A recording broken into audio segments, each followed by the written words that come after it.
Welcome everyone. आज इसमें chapter number 2 start कर रहे हैं, direction cosines and direction ratios. जो कल चैप्टर आपने पढ़ा है वो बेसिक्स में आता है, पूरा सिस्टम ऑफ कोऑर्डिनेट्स। और ये अगर हम कहें ये अल्ट्रा बेसिक्स में है, मतलब इसके बिना आप किसी भी चैप्टर की कल्पना नहीं कर सकते थ्री डायमेंशनल ज्योमेट्री में। डायरेक्शन कोसाइन, डायरेक्शन रेशो या प्रोजेक्शंस, ये तीन चीजें आपको पढ़नी है इसमें। डायरेक्शन कोसाइंस और प्रोजेक्शन नाम रखा हुआ है, वरना डायरेक्शन कोसाइंस और डायरेक्शन रेशोज और फिर प्रोजेक्शंस। ये तीन चीजें हमें इसमें अंडरस्टैंड करनी है, समझनी है।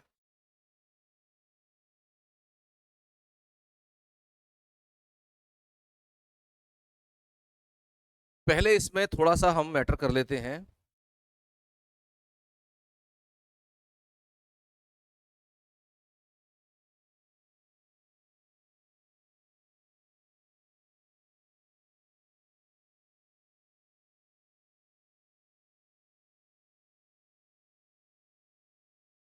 तो कल आपने एक तो डायरेक्शन कोसाइन सेक्शन फॉर्मूले सीखे थे, और आप लोगों ने डिस्टेंस निकालना सीखा था, इस पर सारा काम किया था। आज में पढ़ना है डायरेक्शन कोसाइंस। डायरेक्शन कोसाइन जो है किसी भी स्ट्रेट लाइन के होते हैं।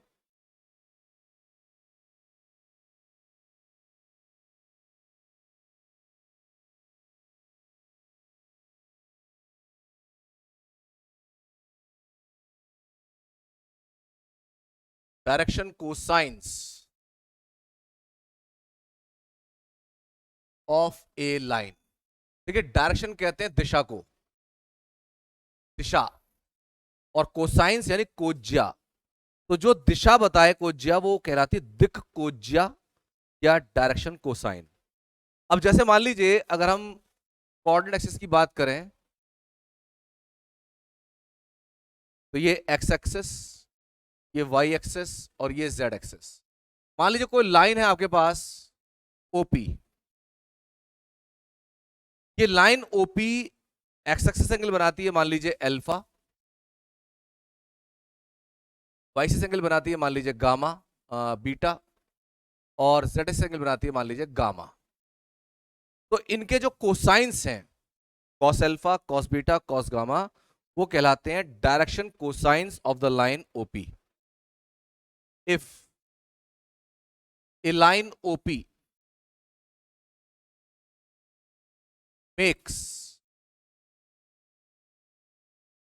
make angles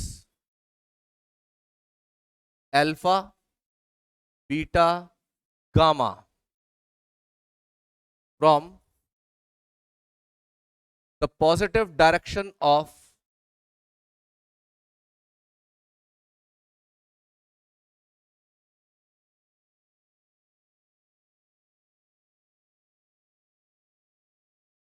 coordinate axes। coordinate axis कौन कौन सी? x axis, y axis, z axis। then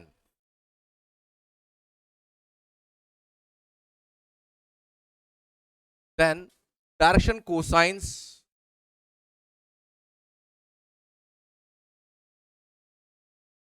और शॉर्ट में इन्हें हम कहते हैं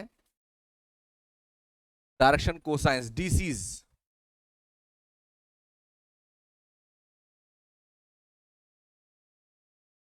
इनका प्यार का नाम है, nickname, short name, DCs. Are cos alpha, cos beta, cos gamma. ठीक है जी, cos alpha, cos beta, cos gamma. मैं आपको इसमें एक, जैसे मैंने लाइन ली ओपी, ये ओ और ये पी। ओपी के जो कोऑर्डिनेट्स हैं ये मान लीजिए x comma y comma z, P point K, और ओ से पी तक का जो डिस्टेंस है वो आर। ठीक है, और जो एंगल सबटेंड किया एक्स एक्सिस पर ये मान लेते हैं अल्फा, और जो वाई एक्सिस पर एंगल सबटेंड किया वो बीटा। क्या देखने में ऐसा लग रहा है अल्फा प्लस बीटा 90 होगा? बिल्कुल नहीं है। यहां पे लग रहा होगा बीटा प्लस गामा 90 है? बिल्कुल नहीं है। क्यों?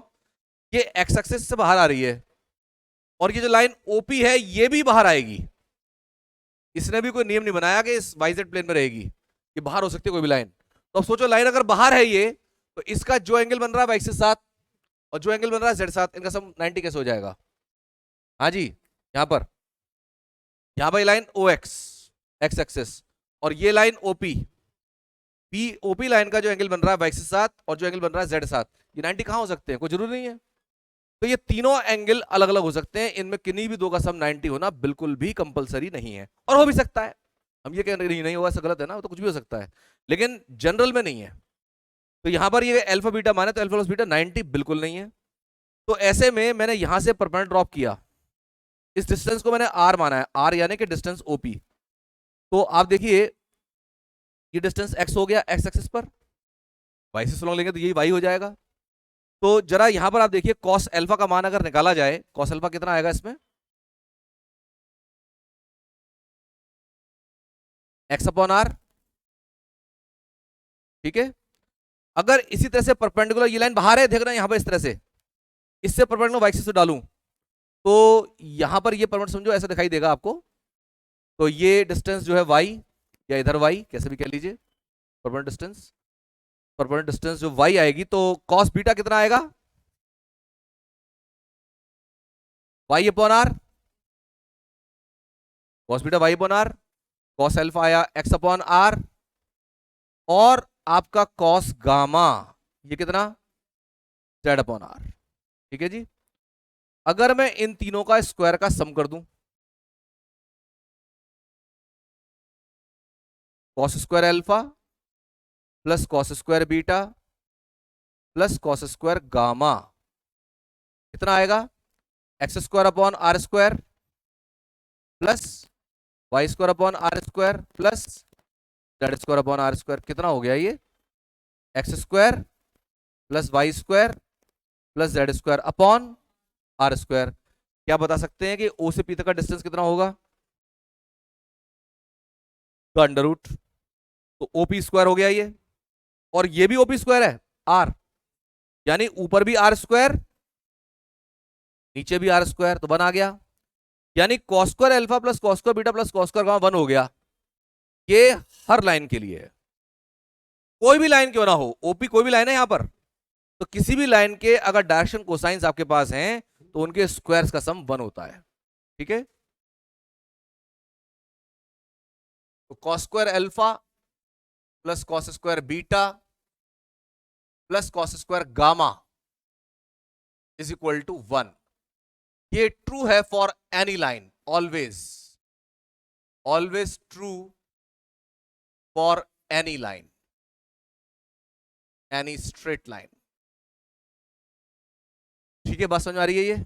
अच्छा, इसको हम cos alpha cos beta cos gamma को शॉर्ट में रखते हैं एल एम एन, इनके नाम रख रखे हैं हमने।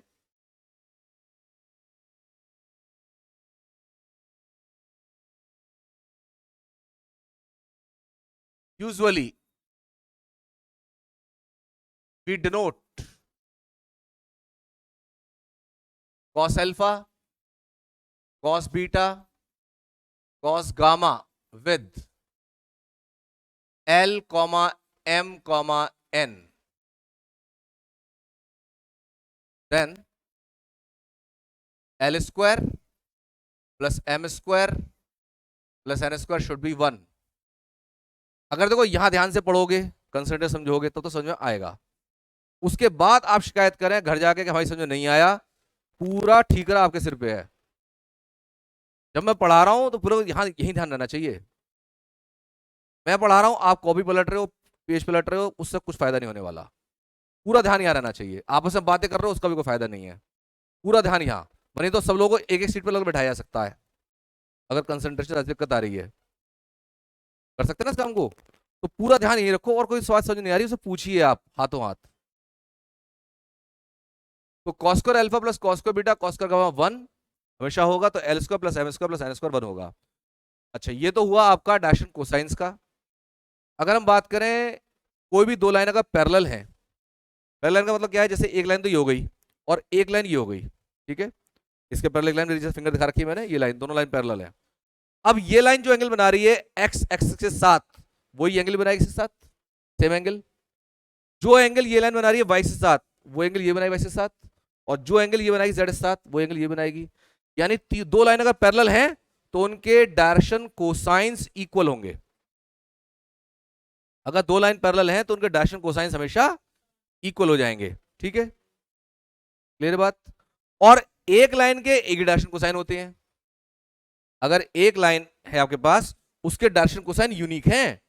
Cos alpha, cos beta, cos gamma angle से आएंगे। अल्फा बीटा गामा कितने, जैसे मान लो अल्फा बना 30, बीटा बना 50, गामा बना 100, कुछ भी एंगल है, तो वहां पर जो आपके पास आ रहे हैं, वो जो एंगल्स आ रहे हैं वो यूनिक एंगल्स है उस लाइन के लिए, यूनिक एंगल्स हैं। वो किसी और लाइन के होंगे। अगर मैं जरा सी लाइन की पोजीशन चेंज करी तो एंगल चेंज हो जाएगा कोई ना कोई। ठीक है, तो ऐसे में जो किसी भी लाइन के डायरेक्शन कोसाइन से यूनिक होते हैं, लेकिन हजारों करोड़ों लाइनों के सेम डायरेक्शन कोसाइन हो सकते हैं। एक लाइन का एक ही होगा, एक लाइन का डायरेक्शन कोसाइन का सेट एक ही होगा, लेकिन वही सेट हजारों करोड़ों लाइन पर काम कर सकता है। इन दोनों की जो डिसिमिलरिटी को ध्यान रखिए। ठीक है, इसके बाद बात आती है डायरेक्शन रेशियोज की।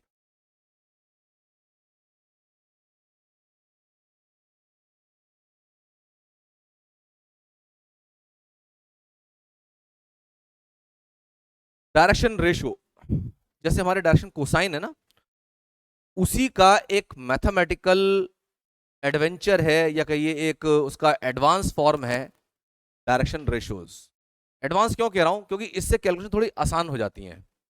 जैसे मान लीजिए अगर आपके पास किसी लाइन के डायरेक्शन कोसाइंस है l m n, if l comma m comma n are direction cosines DCs of a line, then AL comma AM comma AN are direction ratios of the same line provided, शर्त क्या है, बस छोटी शर्त है, ये A जो है नॉन जीरो होना चाहिए। ए का मान नॉन जीरो रहना चाहिए, तो फिर ये डायरेक्शन रेशियो हो जाएंगे। फायदा क्या है इनका, अभी अभी हमने देखा था l square plus m square plus n square one होता है।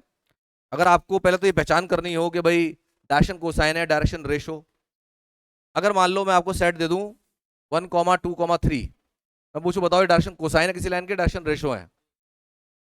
डायरेक्शन रेशियो कोसाइन नहीं हो सकते, क्योंकि इनका स्क्वायर का सम अगर 1 आ गया तब तो डायरेक्शन कोसाइन है, वरना ये डायरेक्शन रेशियो रह गए।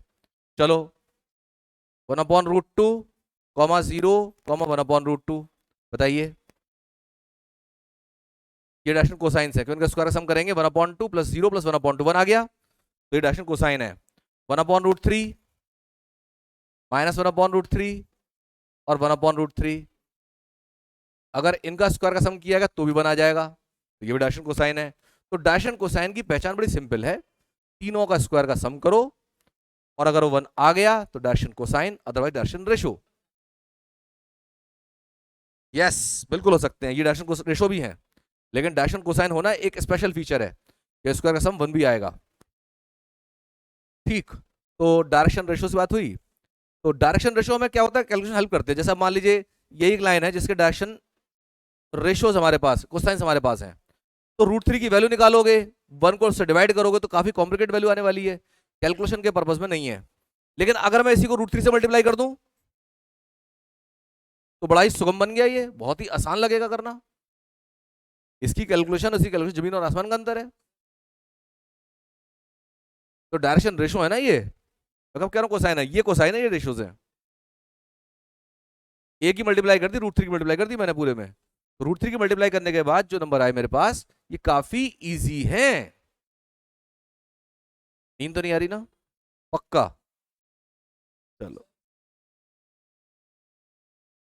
एक ही लाइन के इनफाइनाइट डायरेक्शन रेशियो हो सकते हैं।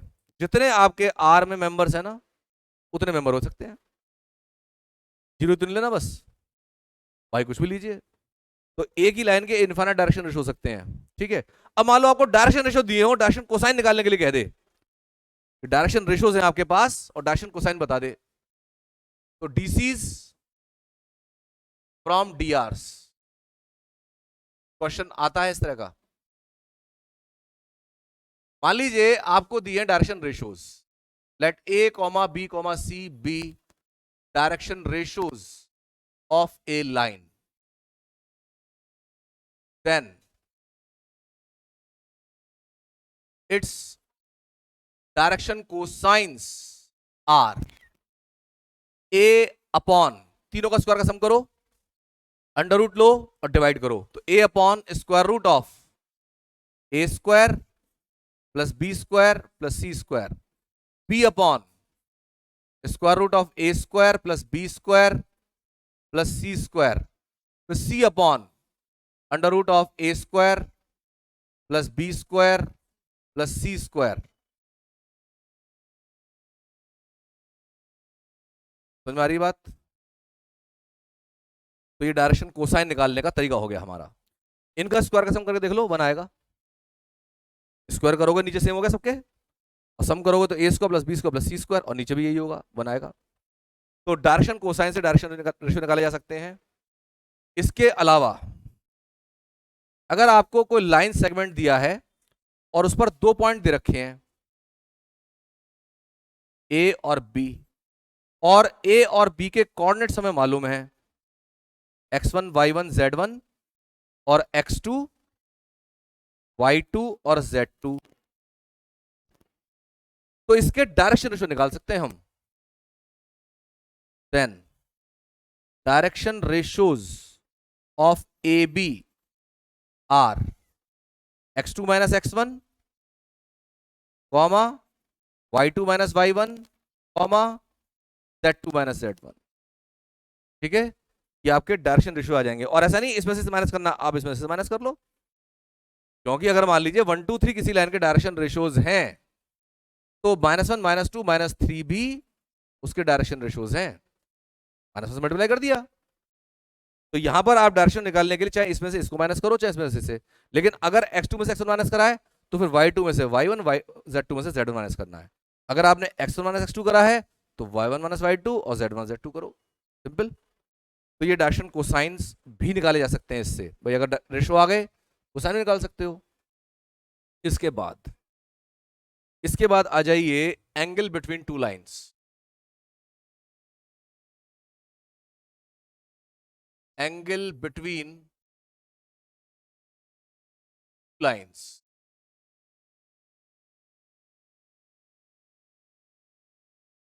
अगर 2 लाइन इंटरसेक्ट हो रही हैं एंगल थीटा पर और दोनों के डायरेक्शन कोसाइंस हमें मालूम है,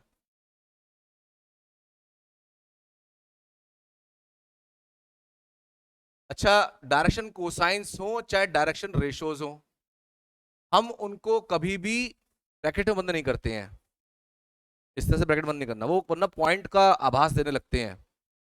L1 M1 N1 ओपन रखेंगे, अगर आपने ऐसे ब्रैकेट लगा दिया ना तो ऐसे लगेगा शायद पॉइंट लिखा है आपने, कोई पॉइंट नहीं। तो डायरेक्शन रेशियो डायरेक्शन कोसाइन इस तरह से लिखे जाएंगे, बुक में एक जगह कर रखा है इन्होंने, लेकिन उस पर ध्यान मत देना, आप ऐसे ही लिखना। तो डायरेक्शन कोसाइंस अगर आपके पास है दोनों के, तो एंगल थीटा कॉस थीटा ये होगा L1 into L2 plus M1 into M2 plus N1 into N2, ये फॉर्मूला है इसका। ठीक है, और अगर ये लाइंस परपेंडिकुलर हैं, if theta is equal to 90, that is the lines are perpendicular, लंबवत।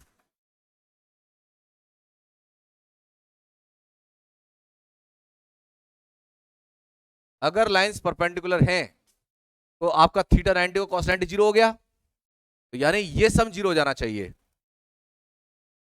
L1 into L2 plus M1 into M2 plus N1 into N2 zero, और अगर ये जीरो है तो लाइन परपेंडिकुलर हो जाएंगी। ठीक है, और अगर लाइंस पैरेलल हो जाएं, if theta is equal to 0, that is the lines are parallel.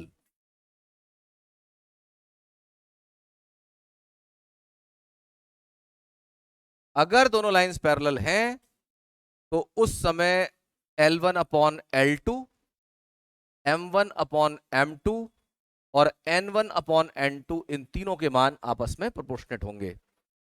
और अगर ये हो गया तो ये होगा।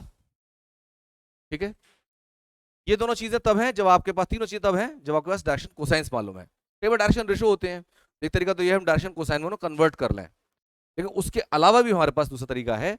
अगर मान लीजिए यही हमें डायरेक्शन रेशोज के फॉर्म में दिया हो, तो ये डीसी फॉर्म है। अगर हमारे पास डायरेक्शन रेशोज हो, angle between two lines, direction ratios form,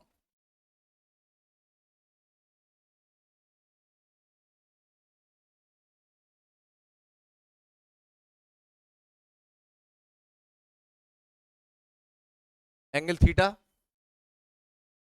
direction ratios हैं आपके पास A1, B1 और C1। यहां डायरेक्शन रेशोज है मान लीजिए A2, B2, C2। भाई एक तरीका तो ये है कि मैंने डीसी चेंज कर लें, तीनों का स्क्वायर का सम किया, फिर अंडर रूट किया, डिवाइड किया, आ गया। ठीक है, डीसी आ जाएंगे। एक तरीका डायरेक्ट लगा सकते हैं, तो कॉस थीटा वो होगा आपका A1 A2 plus B1 B2 plus C1 C2 upon the square root A1 square plus B1 square plus C1 square, A2 square plus B2 square plus C2 square.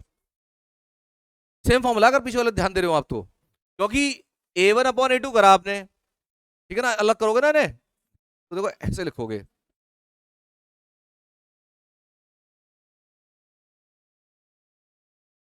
ऐसे तो लिखोगे, और 1 1 वाले 1 1 के नीचे, 2 2 वाले 2 के नीचे, तो क्या बन गया, L1 बन गया, ये L2 बन गया, M1 M2 N1 N2। तो फॉर्म देखें तो वही है, लेकिन ये ना कैलकुलेशन हमें आसान काम कर देती है। जब हम राइट एंगल के लिए बात करेंगे तो बहुत ज्यादा क्लियर सिचुएशन है इसमें।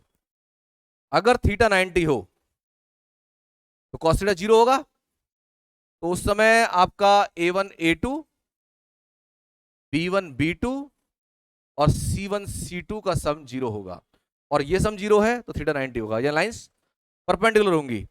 अगर थीटा 0 है तो उस समय केवल A1 A2 A1 upon A2, B1 upon B2 और C1 अपॉन C2 को बराबर कर दीजिए, ये लाइंस पैरेलल भी हो जाएंगी। क्लियर है सिचुएशन। इसके बाद में लास्ट हेडिंग इसमें है प्रोजेक्शंस।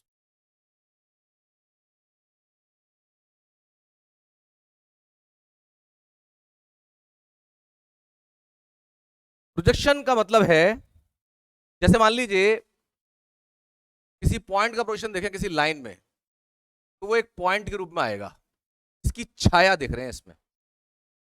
ठीक है, अगर किसी लाइन का प्रोजेक्शन देखें एक दूसरी लाइन में, तो इसकी छाया लेना, और छाया लेने के लिए दिमाग में ये रखो कि कोई लाइट सोर्स जैसे सन इसके ठीक ऊपर है। ठीक है, और तब इसकी जो छाया पड़ेगी इस लाइन पर वो लंब होनी चाहिए, ऑर्थोगोनल होनी चाहिए, वरना अगर सन यहां पे तो टेढ़ी बन सकती है, इधर हुआ तो ऐसे टेढ़ी बन सकती है, उसकी बात नहीं कर रहे हैं हम, बिल्कुल लंब।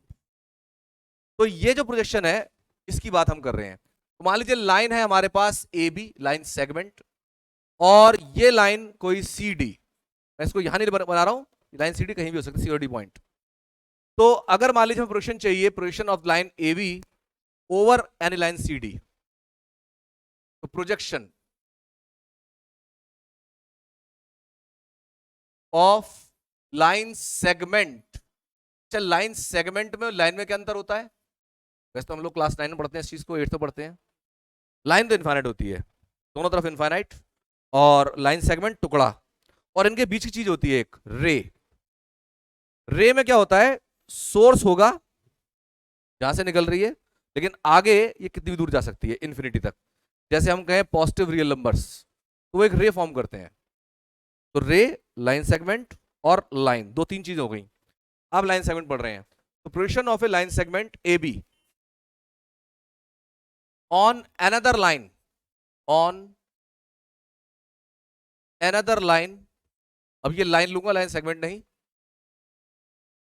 सी डी इज, देखना ए और बी ये पॉइंट आपको मालूम होने चाहिए, x1 y1 z1 और x2 y2 z2, और CD के डायरेक्शन कोसाइंस आपके पास होने चाहिए, डीसीज ऑफ CD, ये चीज आपके पास होनी चाहिए।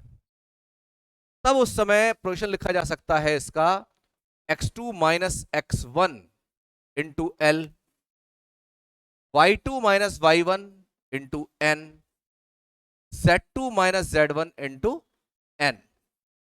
प्रोजेक्शन निकालना से निकाल देंगे, लेकिन प्रोजेक्शन ए बी का और बी ए का अलग अलग होंगे। ए बी ले रहे हैं, बी के कोऑर्डिनेट्स में से हमने ए के कोऑर्डिनेट माइनस करे हैं, लेकिन अगर ए बी का लेंगे तो बी ए का लेंगे तो ए में से बी कोऑर्डिनेट माइनस किए जाएंगे। थोड़ा डायरेक्शन का ध्यान रखना है। तो यहां पर ए बी का मतलब होगा बी के कोऑर्डिनेट्स में से आप ए के कोऑर्डिनेट सब्ट्रैक्ट करेंगे, और नीचे डायरेक्शन, ये सॉरी यहां पर साथ में डायरेक्शन कोसाइंस का प्रोडक्ट आ जाएगा दूसरी लाइन का। ठीक है, ये प्रोजेक्शन हो गया, क्लियर है बात। और प्रोजेक्शन मतलब एग्जैक्टली लेंथ की बात हो रही है, ये लेंथ कितनी है, ये लेंथ आ जाएगी। और लेंथ क्या होती है, पॉजिटिव होती है। जो लेंथ पॉजिटिव है तो अगर नेगेटिव साइन है उसको अवहेलना कर देना, लिविंग द नेगेटिव साइन। ठीक है, तो ये हो गई आपकी थ्योरी पूरे चैप्टर की। दो एक्सरसाइजेस के अंदर एक एक करके सब ले रहे हैं, पहले थोड़े से एग्जाम्पल और फिर questions. Example 1, find the direction cosines of a line whose direction ratios are these. Direction ratio दिए हुए हैं, डायरेक्शन कोसाइंस चाहिए, तो क्या करेंगे, इनका स्क्वायर सम करो।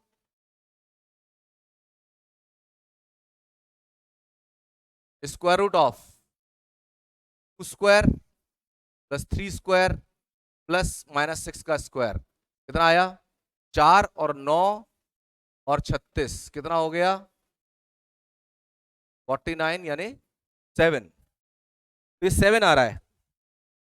तो अगर हम डायरेक्शन कोसाइंस की बात करें, therefore the required direction cosines are 2 upon 7, 3 upon 7 minus 6 upon 7, simple. ठीक है, find the direction cosines of the line segment joining the points these.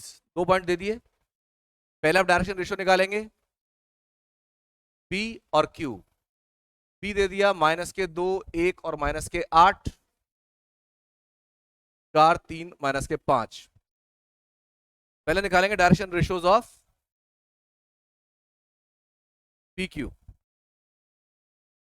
कितने, 4 माइनस ऑफ -2, 3 -1, -5 माइनस ऑफ -8। बात समझ में आ रही है, माइनस कर, इसमें से माइनस कर लो तो भी कोई बात नहीं।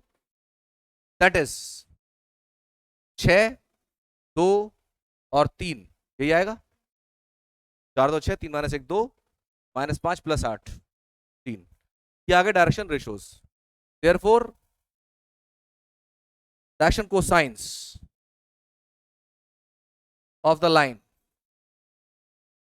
Are 6 upon square root of 6 square, 2 square, 3 square, 2 upon 6 square, 2 square, 3 square, 3 upon the same 6 square, 2 square, 3 square. बात समझ में आ रही है, पक्का, गुड। दैट इज कितना हो गया, ये 36, वही है ये 7, तो 6 upon 7,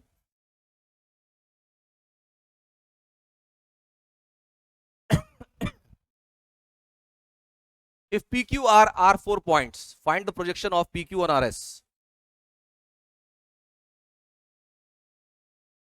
PQ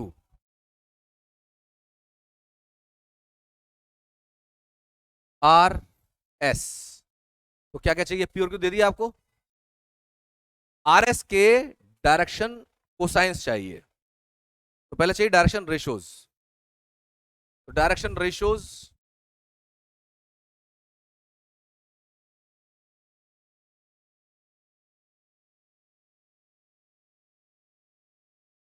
direction ratios of RS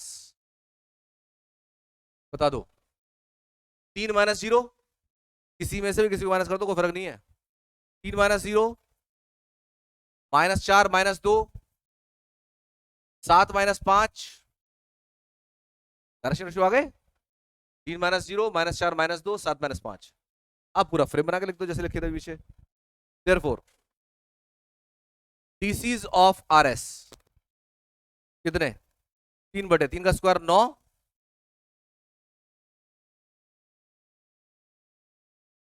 3 का स्क्वायर -6 का स्क्वायर और 2 का स्क्वायर 36 और 9 45 और 4 बाबा 7 पे क्यों आ रहा है? तो 3/7 -6/7 और 2/7, ठीक है। Therefore the required projection of PQ on RS is, कैसे करेंगे?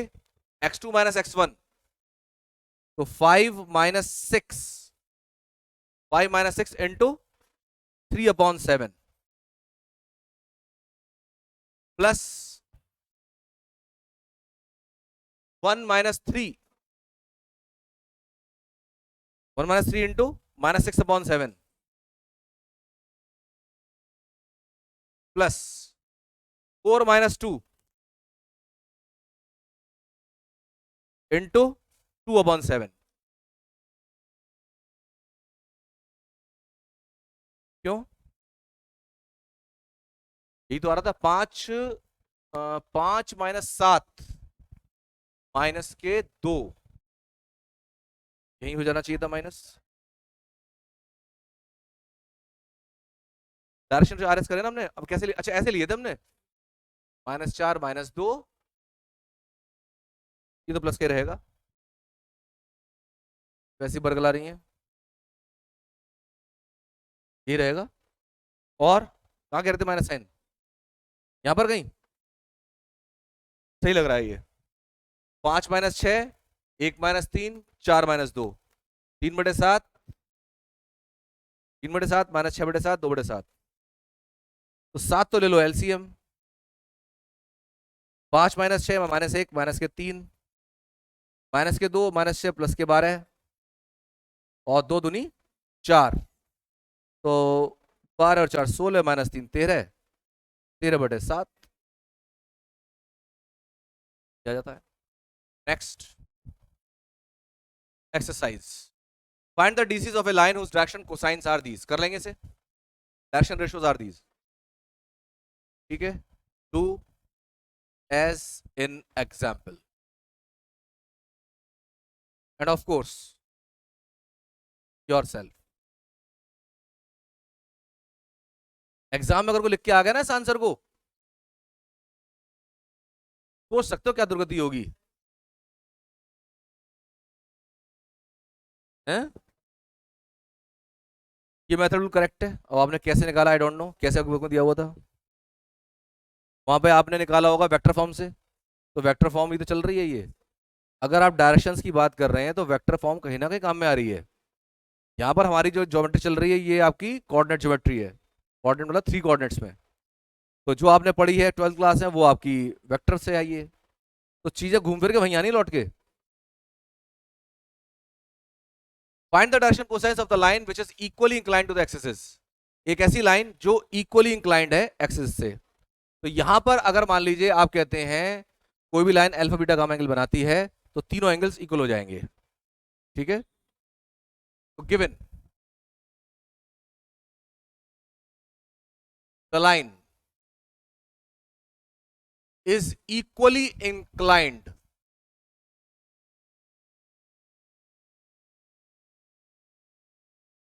to the axis at an angle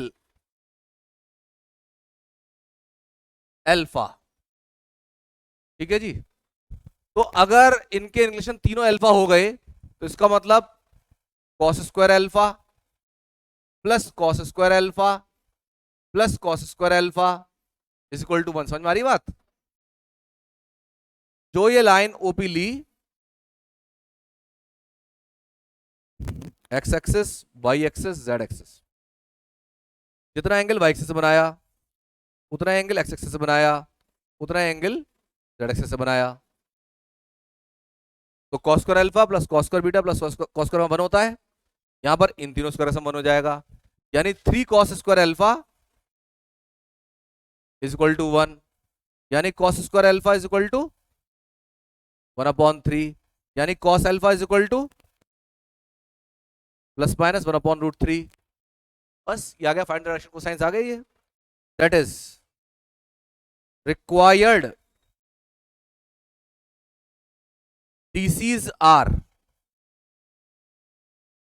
1/√3, 1/√3, 1/√3, या माइनस के 1/√3, माइनस के 1/√3, माइनस के 1/√3, कोई सी भी चॉइस हो सकती है इनमें से, बताइए। नेक्स्ट, अब आ जाइए क्वेश्चन नंबर 3 पर। क्वेश्चन 3 में देखिए आपको दो इक्वेशन दे रखी हैं LMN में, और क्या कह रहे हैं, find the dash and cosines LMN of two lines which are connected by the relations L minus 5m plus 3n is equal to 0 and 7L square plus 5m square minus 3n square is equal to 0। तो यहां पर कह रहे हैं dash cosines बताने हैं आपको। एक तो बात ये ध्यान रखना है कि ये जो LMN है ये बिल्कुल जरूरी नहीं डायरेक्शन कोसाइंस हो। डायरेक्शन कोसाइंस होने के लिए L square plus M square plus N square 1 होना चाहिए। तो वो अगर हुआ तो ठीक है, मान लेंगे, इसको डायरेक्शन कोसाइन मान लेंगे, otherwise it they will direction ratios, तो उससे डायरेक्शन कोसाइंस हम निकाल सकते हैं। तो लीजिए जरा, इसमें आपको जो गिवन है आपको L minus 5m plus 3n is equal to 0, और दूसरा इक्वेशन दिया है आपको 7L square plus 5m square minus 3n square is equal to 0, number 2। अब यहां से हम क्या करेंगे, एक वैल्यू निकाल के और उसको फिर यहां सब्स्टिट्यूट करेंगे। जैसे L की वैल्यू यहां से निकाली 5m माइनस 3n, इसको यहां सब्स्टिट्यूट कर देंगे, और सब्स्टिट्यूट करने के बाद m में n में एक क्वाड्रेटिक इक्वेशन बनेगी। देखिए इसको प्रॉपरली सॉल्व करने का तरीका है, उस मेथड को आप ध्यान रखेंगे। From 1 L is equal to 5m minus के 3n, इसको डाल दीजिए नंबर 3। तो यूजिंग इक्वेशन 3 इक्वेशन 2 बिकम्स, तो मैं यहां से L का मान निकालूंगा और थर्ड में यहां पर प्लेस, सेकंड में यहां प्लेस कर दूंगा। तो 7 टाइम्स ऑफ L स्क्वायर, तो 5m माइनस 3n का whole square, 5m square minus के 3n square is equal to 0। इसको प्रॉपरली सॉल्व किया तो देखिए 5m का स्क्वायर यानी कि 25m स्क्वायर प्लस के 9n स्क्वायर माइनस के 15 इंटू 2 30mn और प्लस के 5m स्क्वायर माइनस के 3n square is equal to 0। ये हमारे पास वैल्यू आ जाती है। और अब यहां पर इसको कर लीजिए 25 इंटू 7 175, 175 5 180 m स्क्वायर, फिर इसके बाद में देखिए mn, तो 210 mn आ रहा है, 210 mn, सॉरी 210 mn, 210 mn ये आ गया। और उसके बाद में 9 7 63 minus 3 60 60 n square is equal to 0। इसमें देखिए एक 0 कट रहा है और 3 से भी इसे काट सकते हैं, 3 दूनी 6 3 सत्ते 21 3 6 18, तो ये आपके पास इक्वेशन रिड्यूस होकर आ जाएगी 6m square minus 7mn plus के 2n square is equal to 0। अब मैं इसको m अपॉन n में क्वाड्रेटिक बनाऊंगा, ठीक है। तो ये बनेगा आपका 6 टाइम्स m अपॉन या m square upon n square minus 7m upon n plus 2 is equal to 0। तो ये क्वेश्चन जो आ रही है आपके पास m अपॉन क्वाड्रेटिक है, इसको सॉल्व करेंगे, इसके फैक्टर हो जाएंगे 6m square upon n square, तो 6 दूनी 12 4 तिया 12, तो 4m upon n minus 3m upon n plus के 2 बराबर 0। तो यहां पर आप कॉमन ले लीजिए 2 और m upon n, 2m upon n common लिया तो आएगा 3m/n माइनस के 2 माइनस के 1 कॉमन लिया, 3m/n माइनस के 2 इज इक्वल टू 0। अब यहां से आपको मिल रहा है 2m/n minus 1, 3m/n minus 2 is equal to 0। अब यहां से m1 की दो वैल्यूज मैं निकाल लूंगा। तो नेक्स्ट पेज पर आते हैं। देखिए यहां से m/n की वैल्यू आएगी 1/2, m/n की वैल्यू आ रही है 1/2, या फिर m1 की वैल्यू आ रही है 2/3। सॉरी, देखो फिर से चेक कर लीजिए, m/n की वैल्यू 2/3 यहां से आ रही है। ठीक है, तो यहां पर देखिए m/n की दो वैल्यूज आई हैं 1/2 और 2/3। तो एक एक करके दोनों वैल्यूज कंसीडर करेंगे।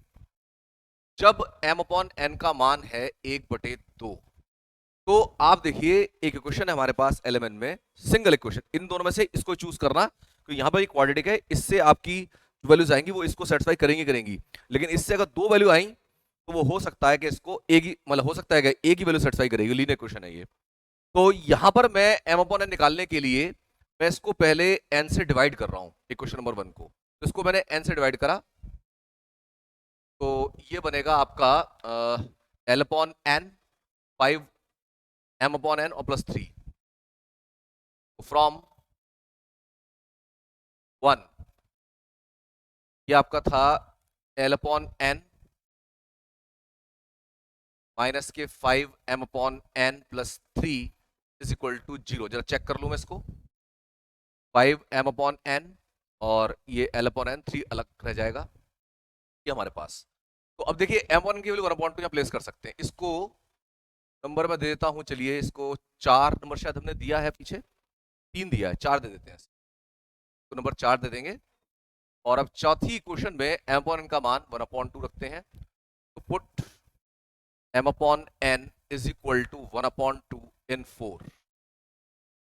तो l/n माइनस के 5, m/n की वैल्यू 1/2 प्लस के 3 इज इक्वल टू 0।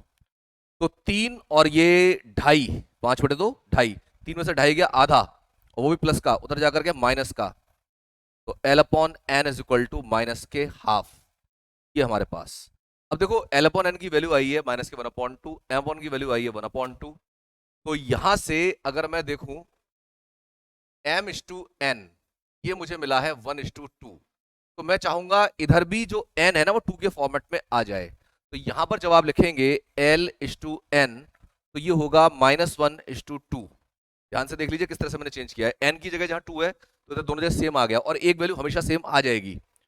तो इसको आप देखें, ऑल्सो कर दीजिए, also m/n is equal to 1/2। तो अगर मैं लिखता हूं l/m/n, l/m/n will be equal to l यानी -1 इज टू n 2 और इज टू n के लिए 1, n के लिए एक मिनट, ये आएगा m के लिए 1 आएगा, सॉरी, m के लिए 1, तो -1/1/2 ये आ जाएगा, ये हमारे पास आया। अब ये जो है ना प्रोपोर्शनल वैल्यू जो लिखी है मैंने, ये आपके डायरेक्शन रेशियोज है l/m/n के लिए। तो देयरफॉर corresponding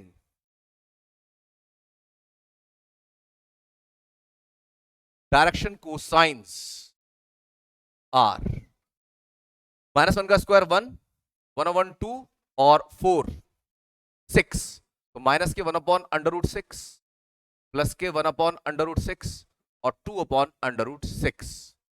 ठीक है जी, ये इसके डायरेक्शन कोसाइंस आ गई, एक सेट आया। अभी जब m की वैल्यू आपने ली 2/3, also we put m/n is equal to 2/3 in equation number 4। 4 में रखी थी ना पहले वैल्यू मैंने, इसी में रख दी, पहले m/n की वैल्यू इसमें रखी, अब दोबारा इसमें रख देंगे। तो l/n -5 times 2/3 plus 3 is equal to 0। तो ये बनेगा 3 × 9, तो L upon N is equal to 9 और माइनस के 10, 1/3 प्लस का हो जाएगा इधर जाकर के, 3×3 = 9, माइनस के 10 प्लस के 9, तो क्या माइनस का 1 उधर जाकर प्लस का 1/3, तो L अपॉन आया 1/3। तो यहां से आप देखिए L/n में लिखूंगा तो 1:3 आ रहा है, और जरा यहां से लिखिए m/n will be equal to 2:3। तो देखिए n पर 3 आ गया तो बिल्कुल कॉमन है, एक चीज जरूर कॉमन हो जाएगी, और नहीं है तो बनाओ। तो देयरफॉर, या ऑल्सो लिख दीजिए पहले इसमें, also m/n is equal to 2:3। तो देयरफॉर L/m/n, हर बार इस तरह से प्रोपोर्शन वैल्यूज निकालिए। L है आपका 1, m के लिए 2 और n के लिए 3। Therefore corresponding direction cosines are, 1 का स्क्वायर, 2 का स्क्वायर, 3 का स्क्वायर, 9 और 4 13 और 1 14, तो ये आ जाएंगे 1/√14, 2/√14 और 3/√14 या 14। तो आपके पास देखिए 2 सेट आए हैं, इनको अच्छे से ऐसे ब्लॉक कर दीजिए जिससे कि ये अलग से ही दिखाई दे, एग्जामिनर को भी अलग से दिखाई दे जाना चाहिए जो आपने करा है। इसकी कोई नेगेटिव फीलिंग नहीं होती, हमेशा इससे पॉजिटिविटी ही निकल के आती है। तो इस तरह से आप डायरेक्शन कोसाइंस निकाल सकते हैं अगर आपको 2 इक्वेशन दे रखी हैं। सेम क्वेश्चन आपको कोन वाले चैप्टर में मिलने वाला है, तो कोन वाला चैप्टर हम करेंगे तो कोन में भी एक क्वेश्चन इसी तरह का आता है, या तो ये क्वेश्चन आपको यहां से मिल जाता है या कोन वाले चैप्टर से मिल जाता है। ये पेपर सेटर का अपना दिमाग है, वो कहां से देता है। कोन वाला जब क्वेश्चन आएगा तो उसमें एक छोटा सा मतलब एक उसमें प्रॉपर्टी लगा करके हम सीधे इसी क्वेश्चन पर डायरेक्ट स्विच कर जाते हैं। तो ये बिल्कुल बहुत इंपॉर्टेंट टाइप है, ये आपको आनी चाहिए। नेक्स्ट देखिए, find the direction cosines element of the two lines which are connected by the relations. देखिए इस बार भी आपको 2 इक्वेशन दे रखी हैं, फिर से आप वही काम कीजिए, एल का मान m और n के टर्म्स में -m इस पर रख देंगे और फिर से एक क्वाड्रेटिक बनेगी m अपॉन n में। ठीक वैसे ही फिर से सॉल्व करना है, तो solve it as question number 3, बिल्कुल सेम कैलकुलेशन सी अलग आएंगी और कुछ नहीं अलग आना, बिल्कुल से देख देख के आप इसे कर देना, एकदम हो जाएगा। ना हो तो आप मुझे बताना, मैं कराता हूं। और अब आ जाइए क्वेश्चन नंबर 5 पर। भाई में क्या कह रहे हैं, if PQRS are 4 points with coordinates 3 4 5 4 6 3 -1 2 4 1 0 5 respectively, then find the projection of PQ on RS, also find the projection of RS on PQ। ये सिंपल क्वेश्चन है, जैसे हम पहले भी कर चुके हैं। जैसे मान लीजिए ये आपका PQ, ये आपका PQ और ये RS, तो P और Q के कोऑर्डिनेट्स लेने हैं आपको और RS के डायरेक्शन कोसाइंस। तो ये RS मान लीजिए, DCs इसके चाहिएंगे, ठीक है जी। PQ के कोऑर्डिनेट्स आपके पास हैं, तो एक तो डायरेक्शन रेशियोज PQ के भी चाहिए और RS के भी चाहिए। तो आपको चाहिए पहले डायरेक्शन रेशियोज ऑफ PQ, और PQ के और RS के डायरेक्शन रेशियोज लेने हैं। तो इसके डायरेक्शन रेशियोज के लिए तो पहले मैं लिखता हूं direction ratios of RS। RS का डायरेक्शन लिखे तो 1 -(-1) 2, 0 -2, फिर उसके बाद 5 -4 1। तो therefore respective DCs, respective direction cosines are 2 दूनी 4, 4 4 8 और 1 9, 9 का अंडर रूट के 3, तो 2/3 और माइनस के 2/3 और 1। तो अब आपको प्रोजेक्शन चाहिए PQ का, projection of PQ on RS। तो इसके लिए P और Q के कोऑर्डिनेट्स लेने, डिफरेंस उनका, तो 4 -3 इनटू में जो डायरेक्शन कोसाइन ये वाला पहला वाला 2/3, फिर उसके बाद में 6 -4 और इनटू में फिर माइनस के 2/3। फिर लीजिए इसमें 3 -5, 3 -5, 3 -5 और यहां पर ये 1, तो देखें जरा कितना आ रहा है ये, 4 -3 1, तो 2/3 आया। 6 -4 2, 2 यानी माइनस के 4/3 और 3 -2, 3 -5 यानी कि 2, 3 -5 यानी कि माइनस के 2, सॉरी 3 -5 माइनस के 2, और अभी तो ये 1, ये भी 1 क्यों लिखा, 2/3 1/3 ये भी तो आता, ये गलती से रह गया 1/3। तो ये आपके पास माइनस के 2/3, तो 2/3 2/3 कट जाएगा, माइनस का 4/3 ये आ गया projection of P Q on R S. अब की बार उल्टा कर देना, अगर आपको चाहिए प्रोजेक्शन चाहिए आर एस का पी क्यू में, तो आपको चाहिए डायरेक्शन रेशोज ऑफ चाहिए आपको पी क्यू। तो यहां से निकाल देता हूं मैं direction ratios of P Q. इसकी सॉल्विंग आपसे चाहूंगा आप लोग करें। पी क्यू के डायरेक्शन रेशोज निकालने के लिए 4 माइनस 3 1 1, 6 माइनस 4 2, और 3 माइनस 5 माइनस के 2, और इसके डीसीज ये हो जाएंगे 1/3 2/3 और माइनस के 2/3। अब बिल्कुल सिमिलरली आपको यहां पर लेना है इनका difference, projection of R S on P Q. मेरे ख्याल आप निकाल देंगे इसको आप, मतलब करना क्या है, 1 माइनस ऑफ -1 डायरेक्ट लिख दूं, 1 माइनस ऑफ -1 2 आएगा, इन 2 में 1/3 आएगा, फिर 0 माइनस 2 माइनस का 2, इन 2 में 2/3, फिर उसके बाद में 5 माइनस 4 1, 1 इंटू माइनस के 2/3, तो 2/3 माइनस 2 फिर कट गया, फिर से -4/3। अच्छा ये दोनों सेम आ गए हैं, ये भी -4/3 ये -4/3, लेकिन इसका मतलब ये कभी भी नहीं है कि हमेशा बराबर आएंगे, ये अलग अलग होते हैं, प्रोजेक्शन दोनों के अलग अलग हैं। ये निकाला है मैंने आर एस का और पी क्यू लाइन में, ठीक है जी, तो ये अलग अलग है दोनों। Next question,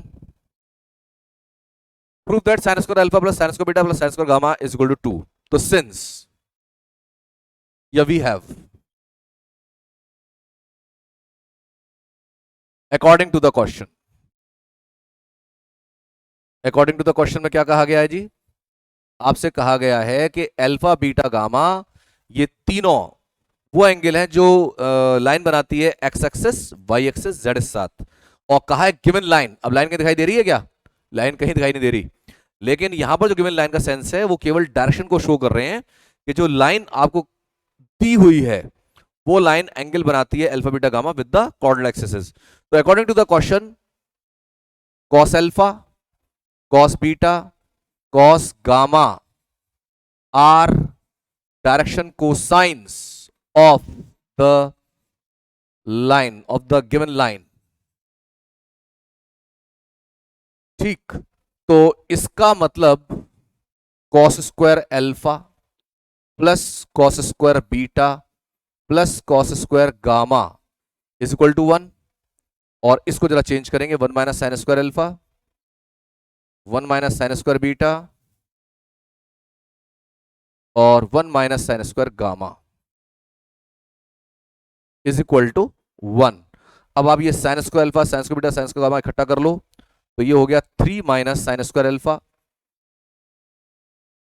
sign square beta और sine square gamma is equal to 1। 3 minus 1 2, और इसको उधर ले जाएंगे, यानी ये आपका पास आ जाएगा sine square alpha plus sine square beta plus sine square gamma is equal to 2, hence proved. तो ये आपका प्रूव हो जाता है।